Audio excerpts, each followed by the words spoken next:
আমার নির্বাচনী সভা ভেরগাঁও সাব ডিভিশনত এটা বিশাল জনসমাগমত আয়োজন করা হয়েছে। আজি যিসকল আমার দাদা বাইদেউসকল ভাই ভনীসকল আহি উপস্থিত হয়েছে, যিসকল UPPL দলৰ শুভাকাংক্ষী আজি আহি উপস্থিত হয়েছে, মই সকলোকে ধন্যবাদ জানাইছো। 5 বছৰৰ পিছত মই আজি দেখিবলৈ পাইছো UPPL মডেলৰ ৰাজনীতি সকলো একচেপ্ট কৰিছে। UPPL মডেলৰ ৰাজনীতিটো সকলো বুজি পাইছে, যি ৰাজনীতিত 26টা জনগোষ্ঠী আৰু 35 লাখ জনগণক লৈ আগুৱাই যোৱাৰ এটা পৰিকল্পনা আছে। 35 লাখ জনগণৰ শান্তি সম্প্ৰীতি সমন্বয় আৰু সুৰক্ষাৰ কথা আছে, আৰু সকলো জাতি জনগোষ্ঠীৰ স্বাভিমান জীয়াই ৰখাৰ কাৰণে, ভাষা সংস্কৃতি জীয়াই ৰখাৰ কাৰণে, সকলো জনগোষ্ঠীৰ ৰীতি নীতি সংস্কৃতিবিলাক জীয়াই ৰখাৰ কাৰণে UPPL মডেলৰ ৰাজনীতিত বহুতখিনি স্থান আছে, বহুতখিনি এজেণ্ডা আছে। তো সেইকাৰণে আহি থকা নিৰ্বাচনত 40টা সমষ্টিত আমাৰ সুন্দৰকৈ কাম হৈ আছে, সকলো জাতি জনগোষ্ঠী ওলাই আহিছে। আৰু জানুৱাৰী মাহৰ পৰা আমি যিটো কাম কৰিলোঁ, আজি দেখিবলৈ পালোঁ যে 40টা সমষ্টিত এনেকুৱা এটাও সমষ্টি নাই য'ত UPPLৰ পৰিয়াল 7,000তকৈ কম আছে। 7,000 পৰিয়াল আমাৰ আছে, মানে 21,000 ভোট আমাৰ আছে। গতিকে আহি থকা নিৰ্বাচনত একক সংখ্যা গৰিষ্ঠ লৈ UPPLে চৰকাৰ গঠন কৰিব গৈ আছে, এইটো নিশ্চিত।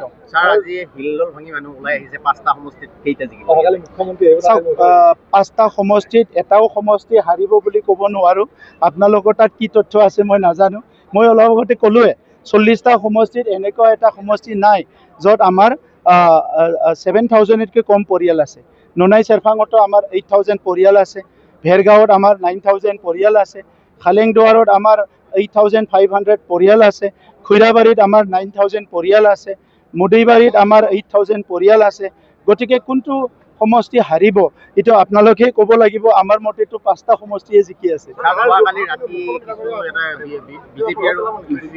চাওক, মুখ্যমন্ত্ৰী ডাঙৰীয়া যিহেতু BJP দলৰ পৰা আহিছে, BJP দলে যিহেতু ইলেকশ্যন খেলিছে, নিশ্চয় মুখ্যমন্ত্ৰী ডাঙৰীয়া আহিব দলৰ প্ৰচাৰৰ কাৰণে। এইটোতো কোনো এটা এনেকুৱা ক'বলগীয়া বা কিবা এটা আৰ্গুমেণ্ট কৰিব লগা কথা নহয়। চব দলৰে নেতা আহিব, কেম্পিং কৰিব। নিৰ্বাচনটো গণতান্ত্ৰিক দেশত এনেকুৱাই হয়। যোৱাকালি কোকৰাঝাৰত বিভিন্ন অঞ্চলবিলাকত আৰু ভেৰগাঁৱতো সৰু সুৰা ঘটনা হৈছে। মই আমাৰ দলৰ সকলো নেতা কৰ্মীসকলক আহ্বান জনাওঁ আৰু অইন দলবোৰকো আহ্বান জনাওঁ যে বড়োলেণ্ডত এতিয়া শান্তিৰ এটা বাতাবৰণ চলি আছে। সেইকাৰণে নিৰ্বাচন এটা গণতান্ত্ৰিক প্ৰক্ৰিয়া, ইয়াত যাতে কোনো হিংসাৰ আশ্ৰয় নলয় বা তেনেকুৱা হিংসাৰ কিবা এটা চিন্তা কৰি যাতে কোনো কাম নকৰে, মই সেইটো আহ্বান কৰিছোঁ।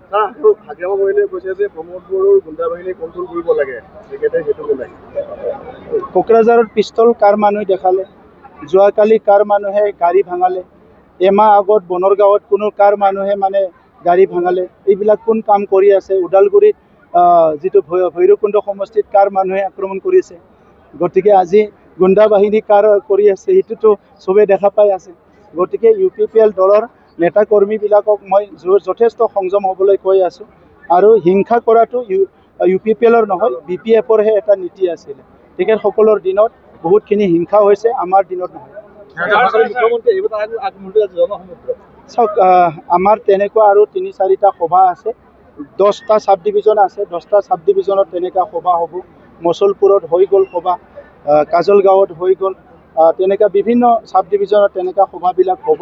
আৰু সভাত ৰাইজ ওলাই আহিছে, স্বতঃস্ফূৰ্ত ওলাই আহিছে, চবৰে মুখত হাঁহি মুখ। ভেৰগাঁৱতো আমাৰে সমষ্টি, যোৱাবাৰো আমাৰ সমষ্টি, এইবাৰো আমাৰ সমষ্টি। আমাৰ দলেতো জিকিব বিচাৰিছে, ভেৰগাঁওবাসী আৰু তাতকৈ বেছি উৎসাহিত হৈ জিকিব বিচাৰিছে। চাওক, হাগ্ৰামা মহিলাৰীয়ে কৈছে UPPLে মেলা আৰু খেলাৰ চৰকাৰ পাতিছে। মই কৈছোঁ হয়, আমি মেলা পাতিছোঁ, কিন্তু আমাৰ মেলাটো হ'ল জ্ঞানৰ মেলা, আমাৰ মেলাটো হ'ল শিক্ষাৰ মেলা, আমাৰ মেলাটো হ'ল সাংস্কৃতিক মেলা। তেখেতৰ দিনত যিটো মেলা হৈছিলে তাত মদ ভাং জুৱা মাৰা মাৰি, হিংসা, জাতিগত সংঘৰ্ষ, গোষ্ঠীগত সংঘৰ্ষ, তেনেকুৱাহে মেলা আছিলে। আমাৰ দিনতো শিক্ষাৰ মেলা হৈছে, সাংস্কৃতিক মেলা হৈছে, খেলা পাতিছোঁ আমি। কিন্তু আমাৰ খেলাটো ভাৰতৰ প্ৰধানমন্ত্ৰীয়ে প্ৰশংসা কৰিছে। CM কাপ ফুটবল মন কী বাতত প্ৰধানমন্ত্ৰী ডাঙৰীয়াই উল্লেখ কৰিছে। আজি ডুৰাণ্ড কাপ ফুটবল বিশ্বৰ মানে 24টা দেশত ডাইৰেক্ট টিভিৰ যোগেদি চাই আছে। তাত আমাৰ ল'ৰা ছোৱালীবিলাকে, আমাৰ ল'ৰাবিলাকে, আমাৰ খেলুৱৈসকলে ইণ্টাৰনেশ্যনেল প্লেয়াৰৰ লগত ফুটবল খেলিছে, হাৰাইছেও। চ' গতিকে আজি সেই লেভেলত আজি খেলা গৈ পাইছে। আগ্ৰামা মহিলাৰীয়ে যোৱা 5টা বছৰ না BTCৰ কোনোবা এটা অঞ্চলত আহিছে না এছেম্বলিত আহিছে। এছেম্বলিতো 5টা বছৰ অহা নাই, BTCৰ কোনো এটা জিলাতো 5টা বছৰত অহা নাই। এই কাৰণে এই 5টা বছৰ তেখেতে কি হৈছে কি হোৱা নাই ইয়াৰ কোনো খবৰে নাই। স্যাৰ আপোনাক অন্তিমটো প্ৰশ্ন, আপুনি ভাষণ প্ৰসংগত কৈছিলে বাহিৰৰ একাংশ আহি শান্তিৰ বিদ্যাৰত অশান্তি সৃষ্টি কৰিছে, কাক ইণ্ডিকেট কৰিছে স্যাৰ? চাওক, যোনে মানুহে বড়োলেণ্ডত নাই, যোৱা 30-40 বছৰত বড়োলেণ্ডৰ বজাৰত কি ঘটনা হৈছে, ৰাস্তাত কি ঘটনা হৈছে, গাঁৱত কি ঘটনা হৈছে, যোন মানুহবিলাকৰ জ্ঞান নাই বা নলেজ নাই, সেই মানুহবিলাকে বড়োলেণ্ডৰ কথাটো সঠিকভাৱে কেনেকৈ ক'ব পাৰিব? অকল ৰাজনীতিত কোনোবা এজন মানুহে আহি দুটা কথা ক'ব, এইটোতো সঁচা নহয়।